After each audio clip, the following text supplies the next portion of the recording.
Peace reigns in the caves beneath the old sycamore. The kobolds and mites continue to explore the depths and learn simple crafts from each other. Rumor has it, the first mite kobold wedding even happened not long ago. That said, settlers still aren't rushing to build new homes in the area. Some kind souls even put up warning signs along the roads. Beware, traveler. Steer clear of the old sycamore. Another inscription soon appeared over the sign, though. No keep going treasure ahead honest. Oleg's trading post continues to thrive, attracting even more travelers. Much to its owner's displeasure, a small town is springing up around it. Despite Oleg's grumbling, he and his wife are well regarded by everyone, and Svetlana was even elected town chief. Making sure her sister was safe, the former bandit Kressel traveled south.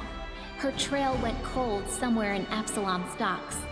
They say she changed her name again and now serves on a trade ship, hiding from old acquaintances.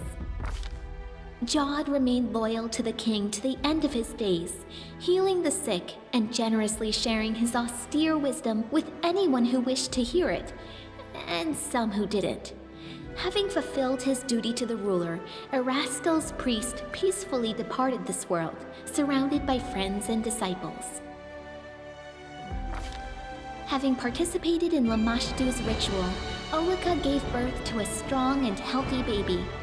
Sadly, the child grew into an unruly and violent adolescent. Having maimed a peer at just 10 years of age, the boy escaped to the Gnarl Marches. Fleeing, Breinhardt became a loyal ally and trade partner of the kingdom, and Darvin himself had been seen as a frequent guest in the capital. The elegant monarch of the neighboring kingdom has broken. The lizard folk of the Longtail tribe returned to live on the shores of Candlemere, but they couldn't return to their ancient way of life. Living alongside people, the sweet teeth departed on a journey, hoping to see as many wonders as possible of this world and others. They keep sending us news from every corner of the map. Their bright painted wagon, drawn by a bull mastodon, crisscrosses Galarian, somehow appearing in the center of one incredible story after another.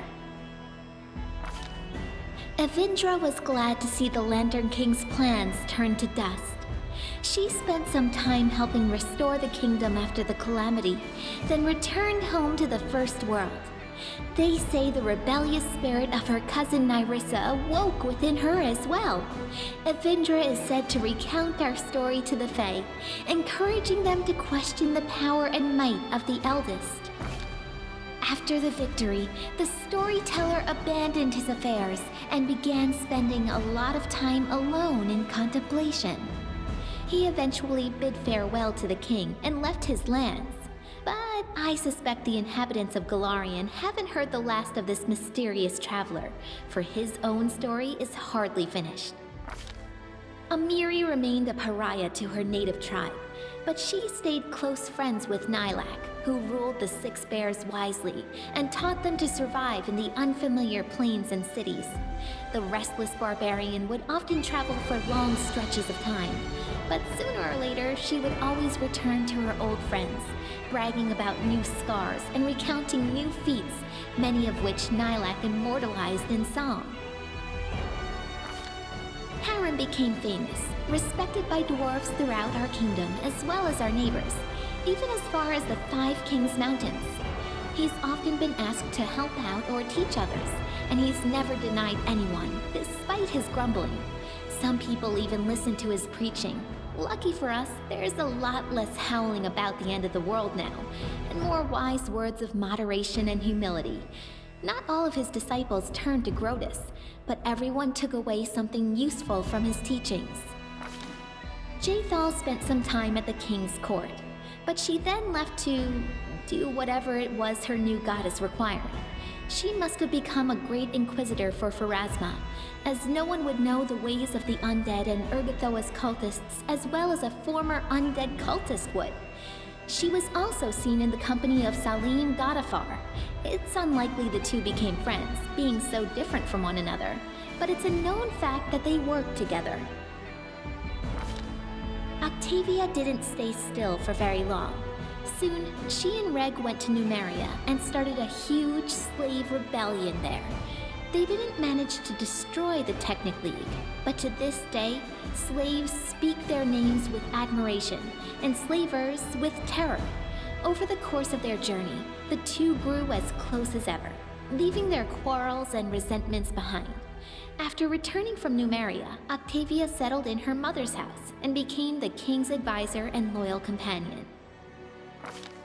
Rigangar left for Numeria with Octavia to start a slave rebellion.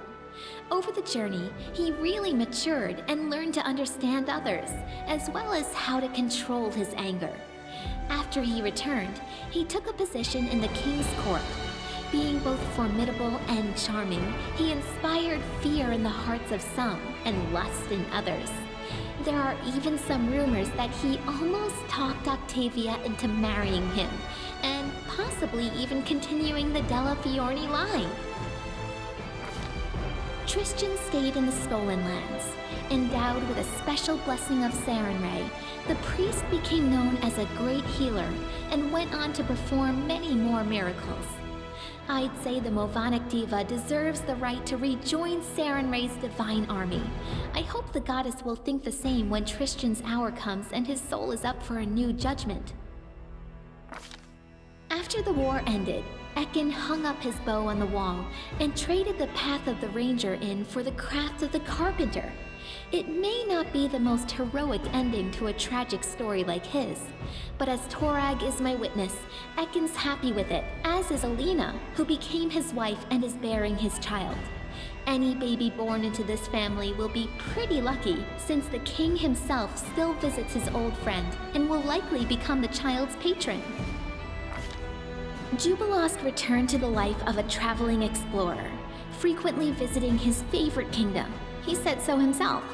His famous work studying the First World all opened with a dedication to his longtime companion, the king. Another name was also mentioned, 2Z, my guide and inspiration. Admirers would ask Jubilost many times about this mystery lady, but he would only chuckle, hitch his knapsack on his shoulder, and return to storm the vast expanses of the First World once again. As for Knock Knock, Jester Knock Knock, he continued to be a great source of entertainment for the kingdom, both in and out of the throne room, sometimes even on purpose. His antics in the kingdom had an additional effect. Aside from bringing joy and amusement to the citizens, it also softened the common view of goblins. They even became welcome in the streets of the city, for a time. While he may not have become the hero he envisioned, Knock Knock did find himself and his inner strengths thanks to the king. If you should ever find yourself in the kingdom, be sure to seek him out. He'll gladly regale you with some new tale of adventure, one that will surely make you smile, whether our foolhardy, clumsy, well-intentioned goblin means to or not. Kalika remained in the kingdom, though her desire to witness the world's wonders keeps driving her to take long journeys. But when she is home, she spends much of her spare time with her sister. They don't quarrel anymore, and have stopped dragging each other into trouble. Canera settled down in the capital and became a very busy entrepreneur. It seems as though every hour is planned, meeting with rich merchants or inventors whose work she's promoting. But on her way home, she never fails to stop at the market to personally buy some sweets for her sister.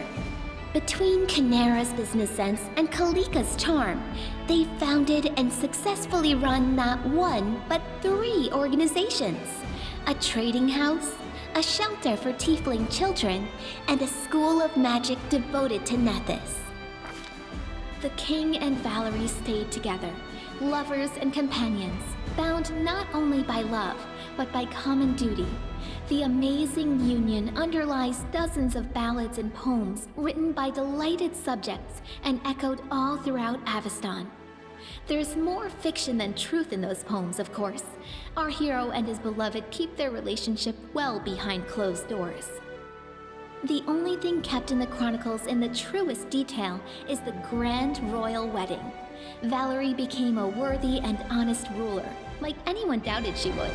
And while their subjects can't wait for an heir, the beautiful royal couple seems to be in no hurry to continue their lineage. As for myself, the author of this book, Lindsay, who never chose a pretty nickname, I'm still here, inside my creation within the Capitol Library.